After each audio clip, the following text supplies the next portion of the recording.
objection number 2 naman. Ito ang sinasabi ng mga Adventists. There is no evidence. Itong gathering nito na Acts chapter 20 verse 7 ay regular weekend service lang. Sabihin, yan ano lang, sinadya lang nila dahil si Paul, maalis na, despedida lang ni Paul, kaya isang beses lang nangyari yan. Hindi na lang nangyari ulit na masunod na sabi. Kaya hindi daw ito regular weekend service. Dahil ito ay special farewell meeting for the Apostle Paul. Kaya sabi nila, itong first day of the week na binanggit sa Acts 20 verse 7 does not make it evident that the Christians in Troas habitually met on that day according to the book Sabbath in Scripture and History. Page 1. Wala nang ebidensya na ito ay regular weekend. Sagot natin din ito. Acts 20 verse 7 does not say that their gathering was for special farewell. Sabi kasi nila, ito na special farewell meeting for Apostle Paul. No. Hindi naman sinabi sa Acts chapter 20 verse 7, on the first day of the week, when we gathered together, because Paul is leaving and intended to depart the next day. Ano ba ang sabi? Sa Acts chapter 20 verse 7, nag-gather sila together to talk with Paul because Paul will leave the next day. Yun ang understanding ng mga Seventh-day Adventists. Yun ang understanding ng inyong libro dito. Ng libro nyo na The Sabbath in Scripture History. Dito sana ako dahil mabibigat na mga theologians at Adventists to. Pero ganito ang reasoning. Simple lang. Tumingin ka lang sa Bible. Basahin mo kung anong intensyon. Ba't sila nag-gather? Ulitin natin. Acts 20 verse 7. On the first day of the week, when we gathered together to break bread. Kami nagtipon sama-sama upang mag-ispedita kay Pablo. Yan ang palusot ng mga Seventh-day Adventists. E paano kung Seventh-day Adventists tamad magbasa? Which, sa totoo lang, totoo, tamad magbasa. Kaya ngayon, umaasa lang sila sa mga podcast ng mga layman nila, nag-depend ng teaching sila. Pero anong natutunan nyo? Wala. Mali-mali pa rin sagot. O, ano po? Ang dahilan. Ba't sila nag-gather? Dahil disipidita ni Paul? No. To break bread. Eh, ano ba itong break bread? Hindi ba ito, sabi ni sa the clear word, fellowship bill? Hindi po. Hindi po yan potluck na kainan lang. Bakit? Eh, mismo eh. Sabi dito sa Sabbath in Scripture History. Dito rin lang sa isang part sa isang page ng book nito. Sabi dito, the purpose of the night gathering, Luke declared, was to break bread.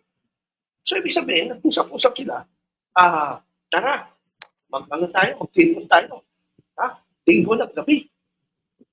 Hindi para mag-despedida kayo. Hindi para to break bread. Eto, to break bread na ito ba yung ordinary potluck na kainan ng meal lang o Santa Cena? Basahin natin mismo.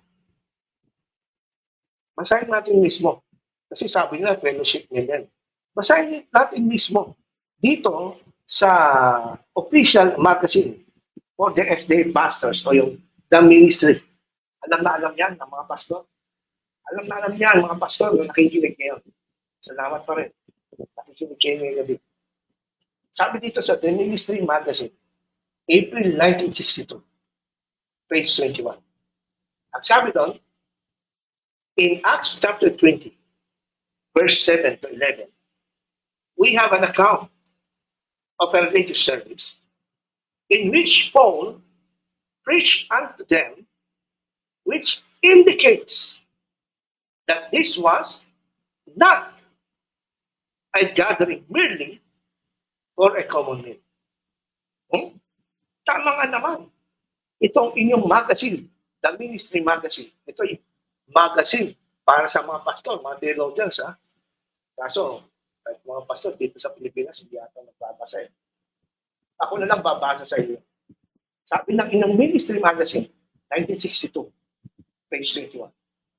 Sa Acts 27 to 11 daw, we have an account of religious service. Pag sinabing religious service, you worship yan. Worship yan. Hindi yan secular or get-together lang ng mga babarkada. Ha? We have a account of religious service in which Paul preached unto them. Kasi ang ginamit sa verse 7, and Paul intend to preach unto them. Pag may preaching, iwan sa dyan, ang worship yan. Anong araw yan? Sunday. Sunday ng gabi. Si Pablo nangaral, meron pang Santa Cena, may communion pa. So it is a religious service. Ano daw ibig sabihin nito? Sabi ng inyong magazine, the Ministry Magazine, which indicates that this was not a gathering merely for a common meal. Kinontra na kada yung sinabi ng isang theologian na si Jack Blanco na nagsalin ng The Clear Word Bible.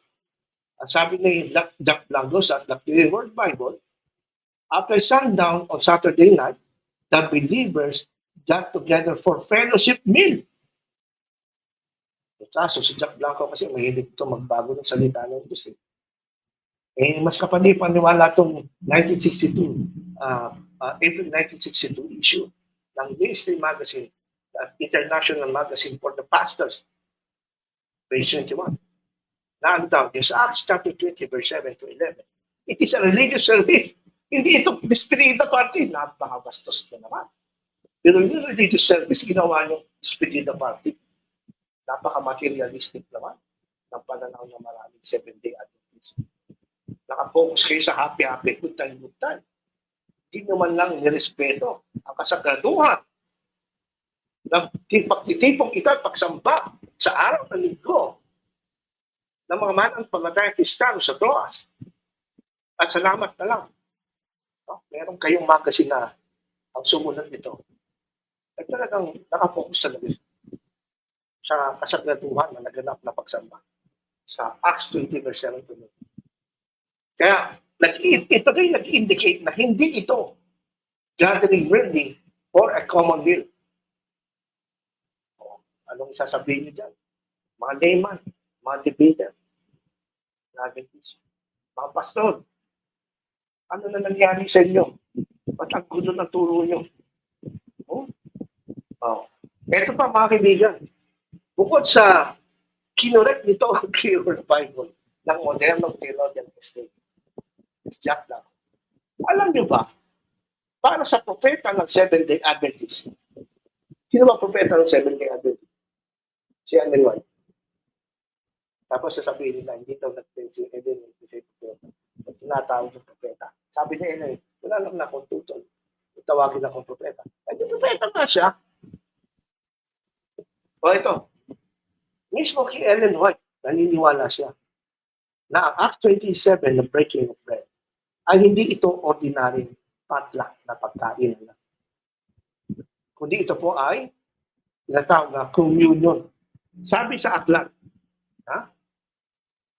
sabi dito, they partook sa sketches from the life of Paul, page 197.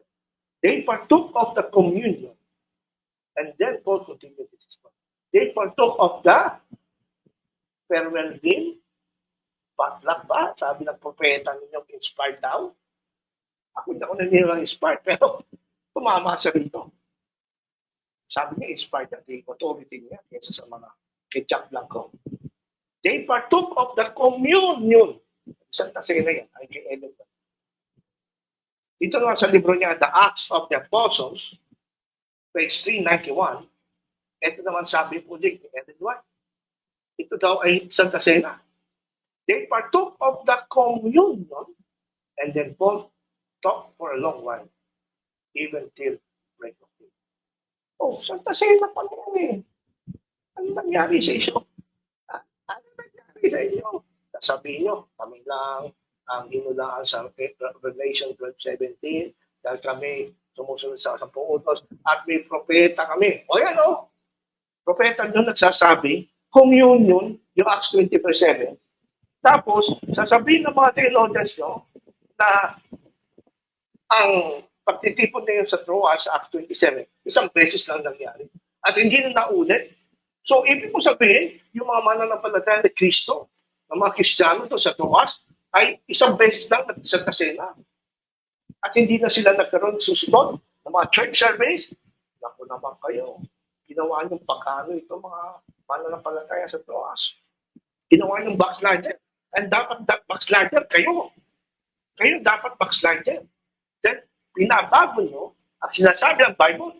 Sinabi ng Bible sa mga Greek text, lahat ng mga Greek text, na alam nyo, nag-exist ngayon. More or less 8,000 na yan. Hanapan nyo ng Greek text na nakalagay. Saturday evening. Yun nakalagay sa Acts 20%. I'm sure, wala kayo makita. Alam guys, ay first day of the week. At since ito po ay, sabi nga nung mabasay, sabi ni Steve Magazine, ito ay Santa Cena o communion. At sabi rin ng inyong propeta si Ellen, may communion. Alam mo naman, ang mamana ng palataya sa Troas ay isang beses, isang taon lang mag-communion.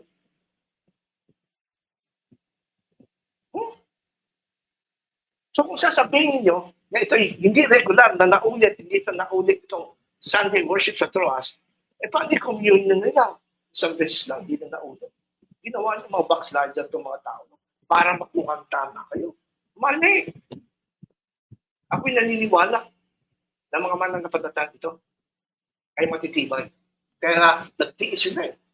Nagtyaga sila makinig kay Pablo mula gabi, alas 6, hanggang alas 12, hanggang umaga eh.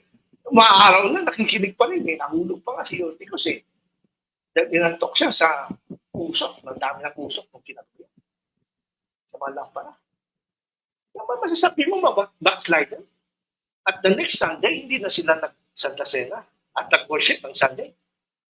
Kaya lang may sabi niya.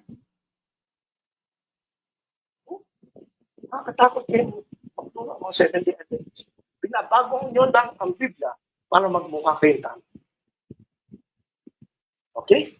So regular po yan. Kung paano, sabi nga ni Paul sa 1 Corinthians 16, every Sunday, each of you make an offering. Oh. Kung every Sunday, nag-offering ang church noon, first century. Itong sinasabi ni Paul dito sa 1 Corinthians 16:2. Ito yung many years bago pa yung experience sa Troas, na binagis sa Acts 20. Bago pa yun. Si Pablo, naniniwala ng every Sunday. Alam mo, hindi encourage si Paul ang mga Kristiyano na sila weekly, regular, every Sunday, hindi mag-worship. O saan naman pagbisita ni